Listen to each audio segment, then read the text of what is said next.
Também este Conexão Futura aqui pelo seu canal Futura e também pela internet no nosso site. E hoje é dia do nosso quadro mensal Gestão Escolar.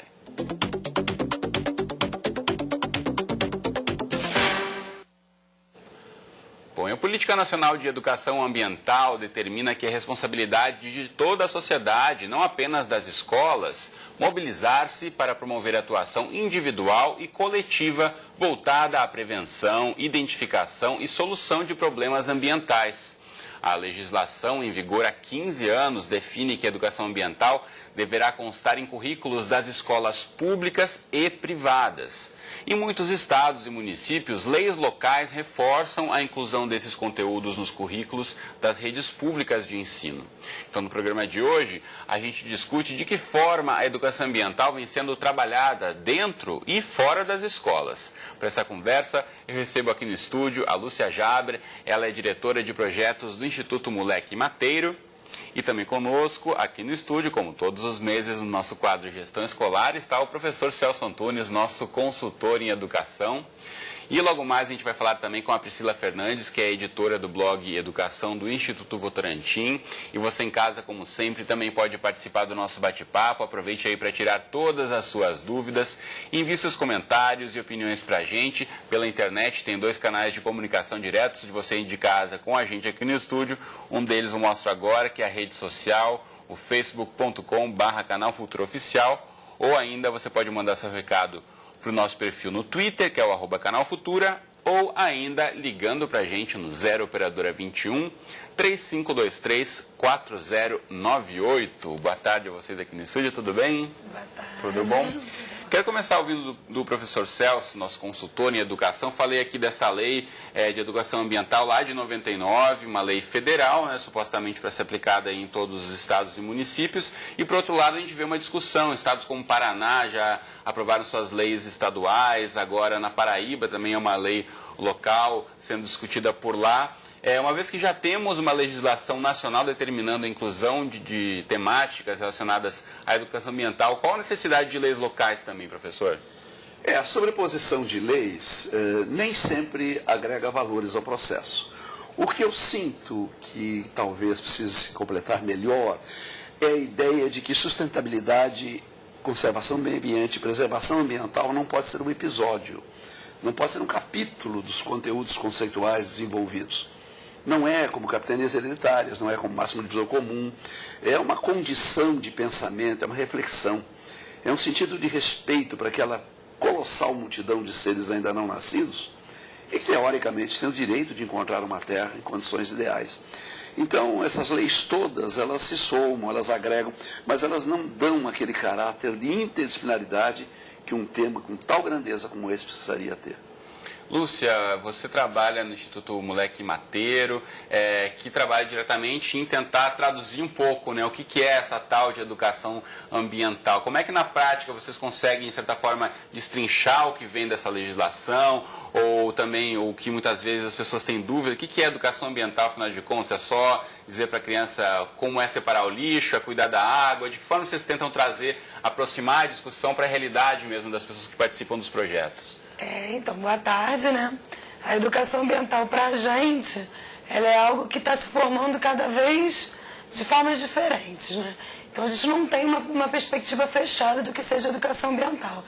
Quando eu comecei a fazer educação ambiental, há 9 anos atrás, eu tinha uma visão de que a educação ambiental, ela tinha que ser uma ferramenta para aproximar as crianças, no caso, meu foco de trabalho eram as crianças, então, do meio ambiente, da natureza.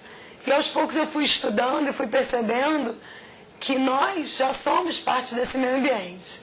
Então, uma coisa que a gente discute muito, por exemplo, na academia, e eu levo isso para os projetos de formação interna do Instituto Moleque Mateiro, existe um paradoxo na questão ambiental muito grande.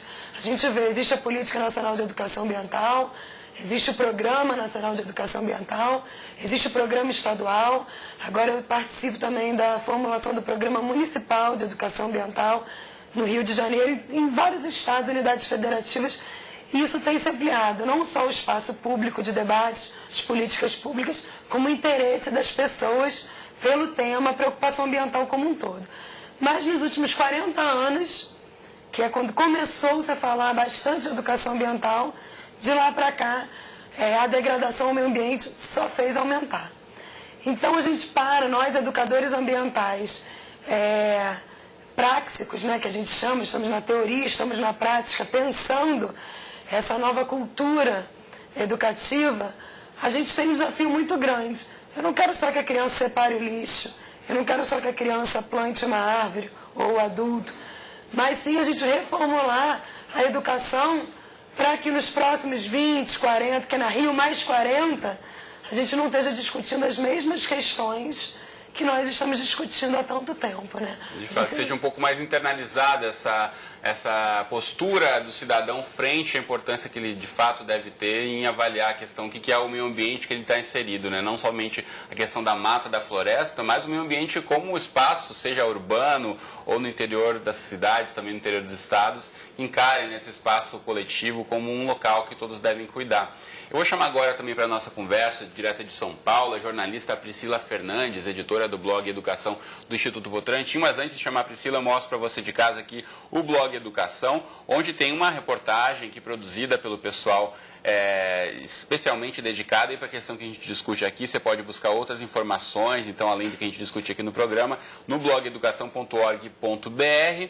Mas então, Priscila, vocês apresentam aí alguns exemplos na reportagem, como Aracaju, em Sergipe, onde a inserção da educação ambiental nas escolas deve ocupar aí 30% da carga horária. Explica pra gente. Alô, Priscila? Acho que eu tive um probleminha aí em ouvir a Priscila pela internet. A gente vai voltar a chamá-la daqui a pouco.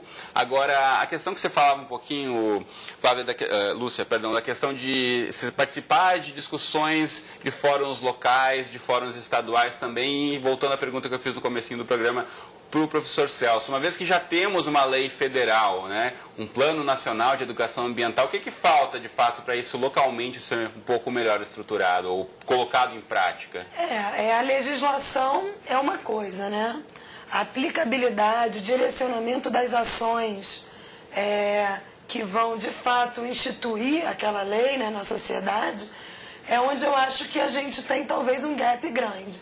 Então nós temos aí, outro dia eu estava pesquisando, nós temos, se eu não me engano, 15 unidades federativas que já têm a sua legislação de educação ambiental, sua política estadual de educação ambiental.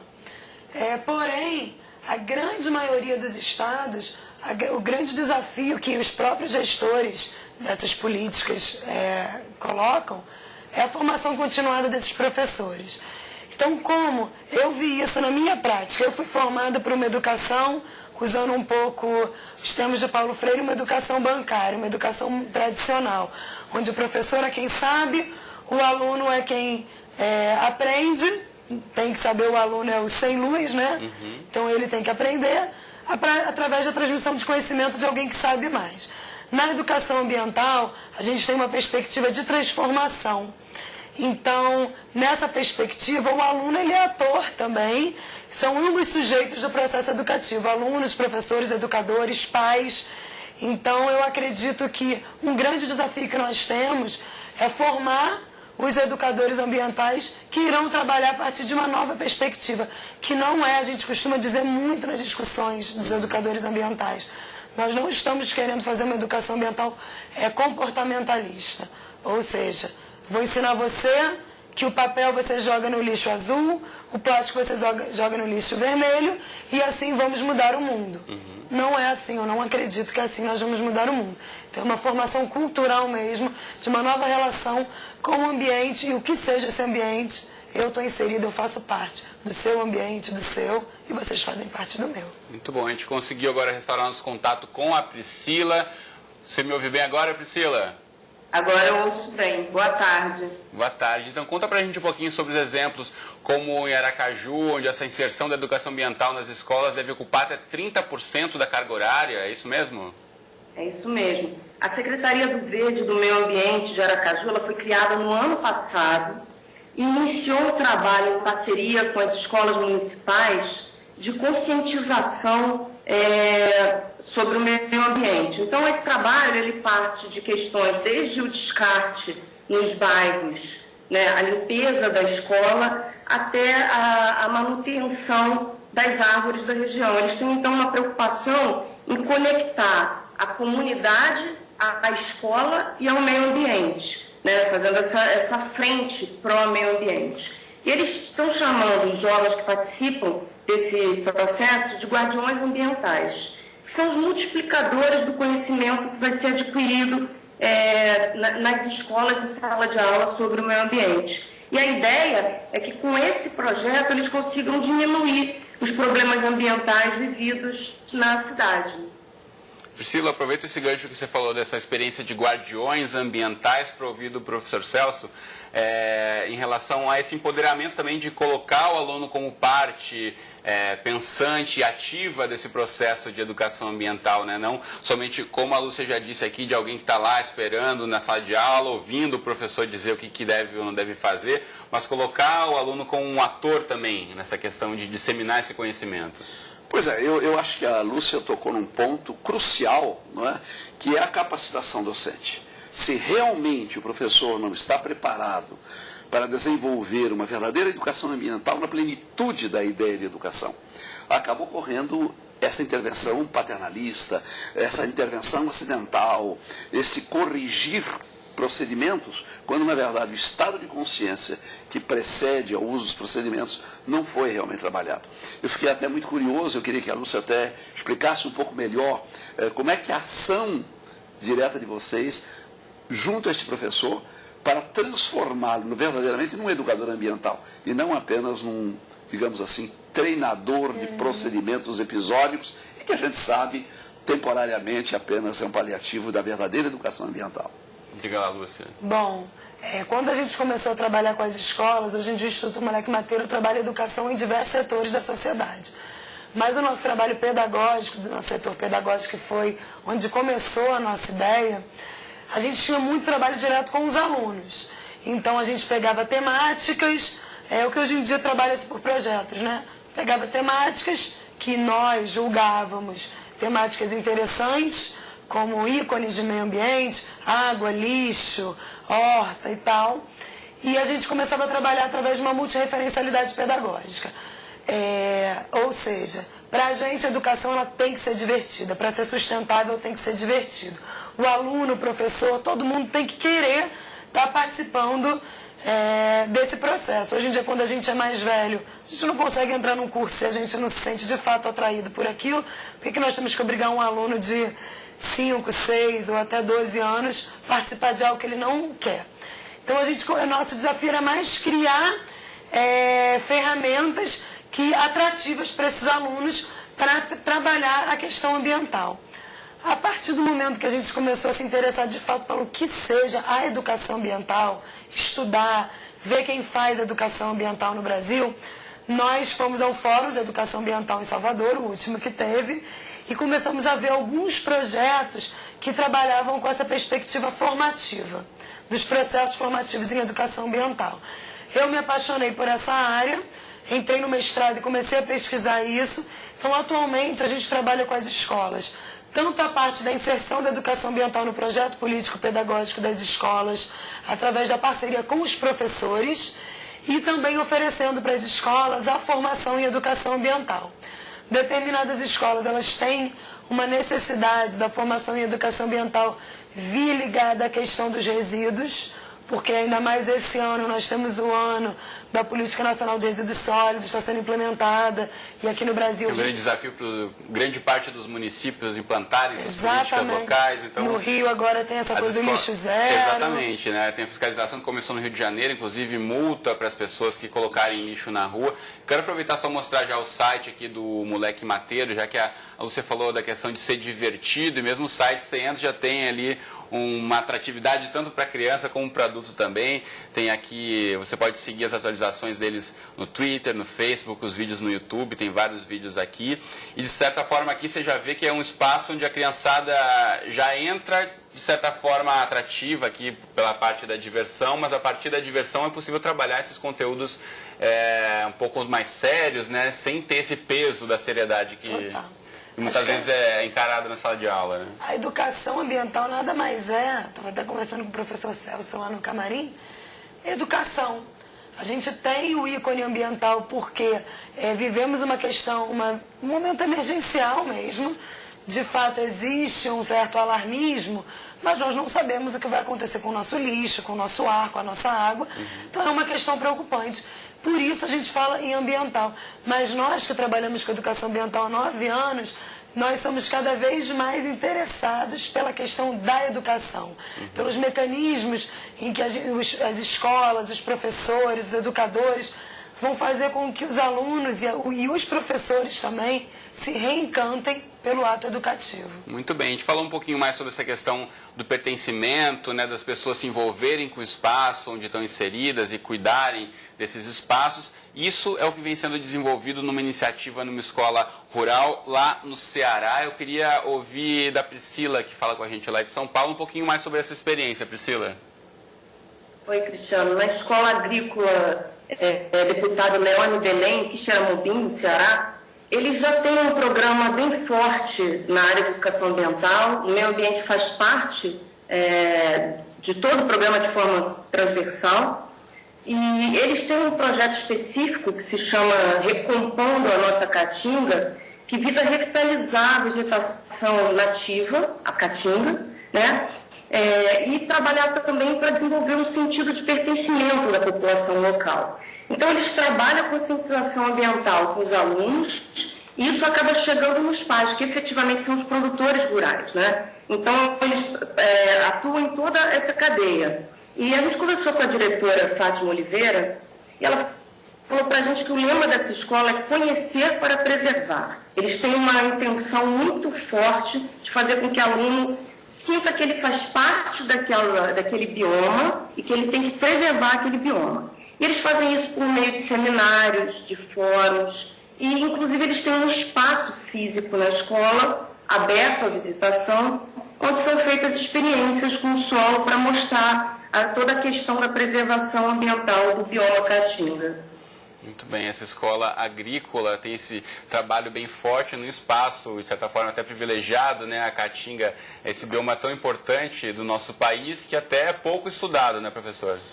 E o que eu acho interessante, Cristiano, é que atividades pontuais, maravilhosas, extraordinárias, como essa que estão sendo colocadas, existem no país inteiro. O que precisa é encontrar um mecanismo para que isso se radie por toda parte. Que essas experiências sejam trocadas, né? Não fiquem concentradas só numa boa experiência aqui, isolada, que ninguém fica sabendo, não é replicada em outras regiões. Exatamente. Quer dizer, você vê na Europa, por exemplo, qualquer grande iniciativa no sentido pedagógico, em qualquer nível, ela deixa de ter um caráter nacional.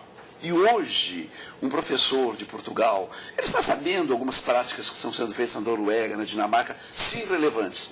E falta no Brasil esse sentido de encontrar um caminho para que ideias como de Quixeramobim e outras mesmo, o próprio moleque mateiro, deixe de ser aquela circunstância episódica daquele dia, daquele momento, e se transforme numa ideia nacional que, adaptada às condições locais de cada ambiente, possa naturalmente se concretizar. Senão, continuaremos a ter uma educação ambiental pontual, particular, e não realmente como educação no seu sentido mais amplo. Né? E é legal também, completando isso, né? Uma coisa que meu orientador, o Dr. Mauro Guimarães, ele sempre fala para mim: Lúcia, é legal, é bom produzir reflexividade crítica, botar as pessoas para pensarem, mas não se esqueça que o desafio dos educadores ambientais é materializar essa nova cultura de transformação das relações com o meio ambiente. Então, se a gente ficar só no plano reflexivo, eu vou até um ponto. A educação cognitiva, ela vai até um ponto, mas aquilo que eu sinto, aquilo que de fato me engaja para modificar alguma coisa, esse é o que nós queremos com a educação ambiental. Senão passaremos outros 40 anos falando de meio ambiente, falando da preocupação ambiental, criando N soluções que de fato não transformam a realidade. Né? Vou aproveitar que a gente está já chegando na reta final da nossa conexão, mas tem perguntas chegando para a gente. O Hugo, aqui do Rio de Janeiro, obrigado, Hugo, pela participação. Ele pergunta como se dá a questão da educação ambiental, a participação dentro das unidades de conservação, com propósitos voltados ao turismo e lazer, dentro desses parques ambientais. Você pode comentar, Lúcia? Sim. Bom, atualmente, né, as secretarias municipais de meio ambiente, aqui no Rio de Janeiro, no caso do EDMAC, que possui o setor de unidades de conservação, há muitas discussões públicas, até eles estão fazendo agora o mosaico carioca, de tentar unificar essas unidades de conservação, fazer um mosaico mesmo entre as áreas urbanas e as áreas de unidades de conservação. E a educação ambiental está sempre presente, porque as unidades de conservação, independente da categoria que elas tenham, a grande maioria delas tem educação ambiental dentro das possibilidades de atividade. Então é muito importante. Hoje em dia nós temos diversos projetos e participamos de pesquisa com outros projetos em que tentam aproximar a comunidade, as escolas das unidades de conservação. Atualmente, muitas empresas que precisam patrocinar algum projeto de educação ambiental, elas apresentam essa demanda, que é uma demanda apresentada pelos órgãos públicos. Então, está havendo uma tentativa de aproximação das unidades de conservação, da comunidade e das escolas, porque essas unidades de conservação, elas são ferramentas pedagógicas para a educação ambiental comunitária e escolar também. Bom, antes de encerrar, quero voltar a chamar a Priscila lá de São Paulo, que além das experiências no Nordeste, tem experiências muito bacanas também no Sul e Sudeste. Queria que você pontuasse rapidamente para a gente concluir, Priscila. Tá certo. No Paraná, em 2014, foi definido como um ano pedagógico da água, e daí a Secretaria Estadual de Educação, junto com a Secretaria de Recursos Hídricos, fez uma parceria para promover esse ano. Então, eles criaram um livro para falar sobre a origem da água e o uso da água na região. Instrumentalizaram os professores para tratar o tema água de forma transversal, em todas as matérias, né? E a gente também tem uma experiência em Paraibuna, em São Paulo, que fica naquela região da reserva da biosfera da Mata Atlântica e do Cinturão Verde, que é uma experiência promovida por um instituto privado, junto com a rede municipal de educação. Então, eles fazem um curso que leva 2 anos para formar ecoempreendedores e protagonistas, né? Então, a intenção é que esse aluno que passe por esse curso, que ele possa não só criar políticas públicas, mas propor políticas públicas. Então, eles trabalham na formação do protagonista inserido no meio ambiente. Muito bem, Priscila. Obrigado, então, pelas informações. Até o próximo mês no quadro Gestão Escolar, sua participação aqui no programa. E lembrando para você de casa, essas informações todas e o texto completo aí no blog educação.org.br para você conhecer um pouco mais sobre essas experiências. Deixa eu aproveitar e falar para você, já que estamos falando aqui sobre troca de experiências, né? Tem 2 eventos acontecendo nos próximos dias, aí entre os dias 7 e 9 de maio acontece o simpósio Políticas Públicas de Educação Ambiental para Sociedades Sustentáveis no anfiteatro do Pavilhão da Engenharia da Escola Superior de Agricultura Luiz de Queiroz, na Exalc da USP, lá no interior de São Paulo, na cidade de Piracicaba. Outras informações no site, que é o simpósio.ppea.wordpress.com. Deixa eu ver se eu consigo mostrar para você de casa aqui, já se familiarizar com esse site bem rapidamente. Está aí, ó, simpósio.ppea.wordpress.com.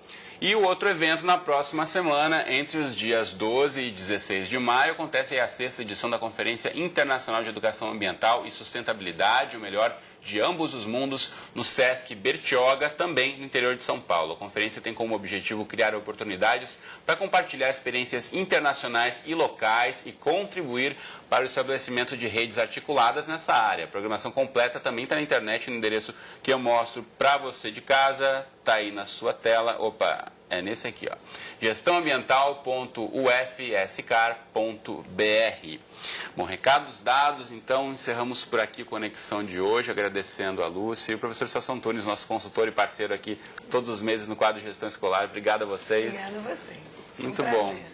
Prazer foi nosso. Espero você de casa aqui de segunda a sexta, às 2h30 da tarde, ao vivo, ou nas nossas reprises, 00:30 ou às 7 horas da manhã. Um abraço para você e até o próximo Conexão Futura.